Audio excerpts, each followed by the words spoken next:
কি রোদ দেখো আজকে, আর রোদের সঙ্গে কিন্তু খুব মিষ্টি একটা হাওয়াও চলছে, খুব সুন্দর হাওয়া দিচ্ছে।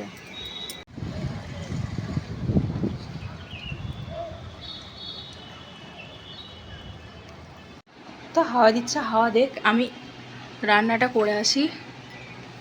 রান্নাটা না করলে আবার বাচ্চারা সব চলে আসবে। আর এই যে এটা এত ভ্যাজ লেগে যায়, চায়না বেলটা বা ওয়াইন বেল অনেকে যেটা বলে, হাওয়া দিচ্ছে বলেই এটার ভ্যান্সটা এতটা লাগছে, তাছাড়া খুব একটা লাগে না।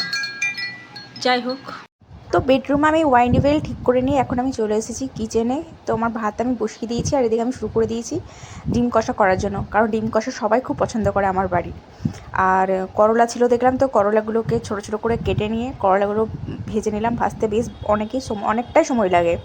আর যেটা আমাদের থাকেই, তোমরা আগেও বলেছি, তোমরা জানো যে দই, তো টক দই সেটা আমাদের থাকেই গ্রীষ্মকালে পাতে। তো বাচ্চারা খুব একটা করলা খাবে না বলে একটু আমি বানিয়ে ফেললাম লাউ আর আলু দিয়ে একটা সবজি। তো এখানে দেখো আমার করলা ভাজা প্রায় কমপ্লিট হয়ে গেছে, এবারে নামিয়ে নেব।